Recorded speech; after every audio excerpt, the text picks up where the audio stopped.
Hey, so I think I'm live. We're trying again. Sorry about the last time. It was my first experience with Facebook Live, and it was a little uncomfortable.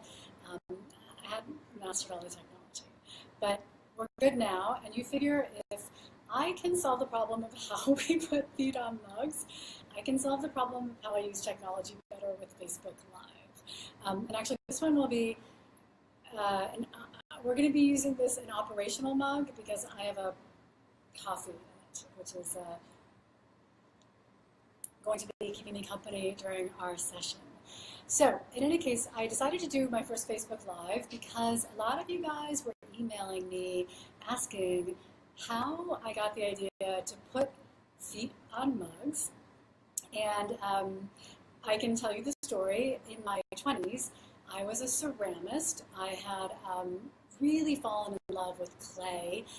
Totally self-taught. I rolled down to Blick Art Supply on Beverly, for those of you here in Los Angeles, and I bought this huge pug of clay.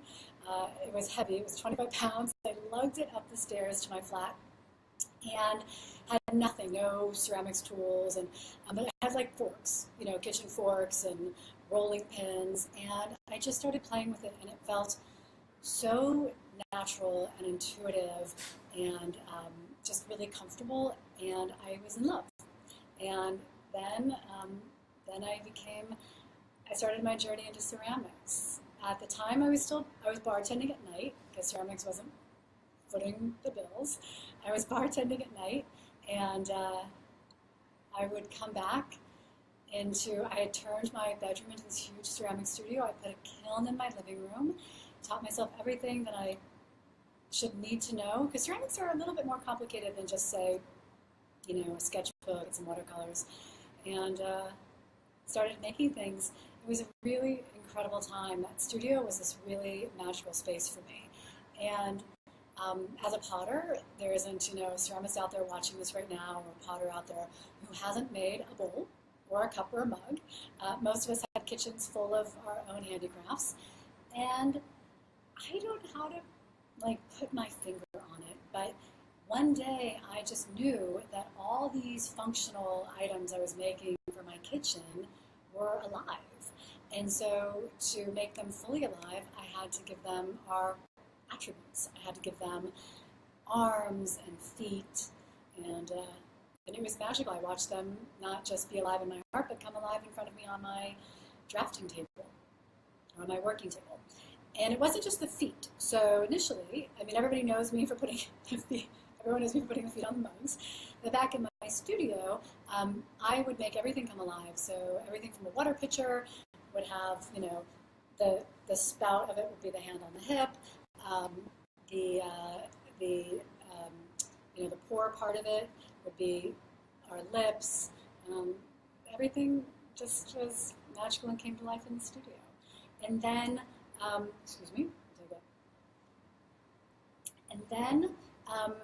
I did that for many years, and I had galleries representing me, and I'd evolved from the barefooted mug to mugs with shoes. I put golf cleats on them. I put roller skates. I put Birkenstocks. So I had a couple galleries working with me, and everything was amazing. And then I had this incredible epiphany moment, and I left ceramics to make a difference in the world. And I went to college in my 30s and got my BA at 32 and my MA at 34. And then I started a bunch of charities. But I can go back to the ceramics because I think everyone's really interested in those right now. Actually, I'm going to check my phone because there's some other questions that are coming in. Someone asked, well, then I kind of spoke a little bit here, but why are there no hands on your mugs? So like I said earlier, here is how gorgeous, right, that hip is. Here's where we would have done a hand. But we have to manufacture these now because the demand grew, and it far exceeded what we could do in a studio. So to mass produce them, we had to eliminate certain attributes. So it ended up just winnowing down to the feet. I don't mind them though, just the feet. It's kind of still a little friend. I guess our brains can fill in the rest, right? The face and the hand. Anyway, so that's why it's really more of a structural question structural issue than it actually is And yeah, so someone else asked why ceramics, and I'm telling you, it was really magical. It's like, why did I get into ceramics? Because ceramics called me, maybe? Why did ceramics call me over, a million other ways to express myself back in my 20s? But I feel really lucky. I think anybody who gets to work in clay feels that same gratitude because the clay is so real. It's so from the earth. It's so physical. Yeah. So another question is, yeah, this is a good one. So how many times have I been told the joke about Demi Moore and the ghost throwing a potter's wheel? A lot. Yeah. I don't think there's a ceramist anywhere who hasn't heard some sort of joke about the ghost scene where Patrick Swayze tries to, I guess, get involved with Demi Moore on the potter's wheel. So yeah, a lot. Okay, and then moving on. So I put feet on mugs because I think we all crave, you know, in our hearts and our souls, a place where mugs can come alive, a place where our imaginations can return to how they were when we were tiny and everything was possible. There were no rules or walls or things to prevent us from seeing our dreams through. So I guess that's why this little guy captured so many of your hearts and minds. I didn't expect him to. When I first did it, I thought it was just a little whimsical, thing I was going to do, and maybe it would be a fun business for, a few months or something. But the next thing I knew, you guys were buying so many of them that it turned into this huge thing that we're still doing. And then a lot of you guys know that now we have our ceramic pet bowl. So then I took that really boring pet bowl and I put paws on it. So they look like little dogs and cats. I don't have one here with me, but I think if you go to my website, you can see those. And I think a lot of you have them. And those are great because I get to then make an item for my all-time favorite customer, which are cats and dogs. I love when you guys send me your pictures of cats and dogs using our bowls. Every day I see them on Instagram, and it just absolutely makes my day. It really does. Thank you for sending them. I'm glad that something I made is part of your family, and part of your furry family too. Yeah. So that's kind of the story of these. Like I said, it was really an impulse. It was an instinct. It was a desire to see the world differently than how it looks every day when we fall into our routines.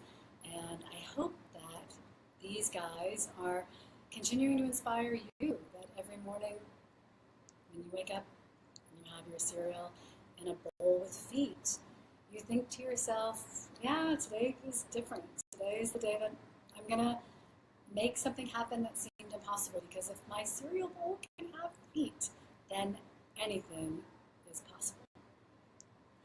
Thanks, guys, so much for listening in about the story of the footed mugs and the pod pet bowls and everything I do over here. I have moved into a new space. I moved into eco. I'm really motivated to make a difference in the world and to have products that are safe for your families and safe for the planet. We obviously will always still make these because they're so beloved and they're so beloved by me as well. But we thought it was time to expand the portfolio and to introduce a new collection. So the Animalia collection is inspired by my love of animals and by our love of, like I said, keeping the world and our families safe. So I think I'll do another Facebook Live. And I know you guys must have some questions about that because it is a little bit of a departure from our footed mugs. So we'll schedule another one of these in a couple of days. And I'd be happy to take questions about what makes our eco line so exciting and how I hope that my eco line will inspire you guys as much as my footed ceramics have. Thanks so much for hopping on.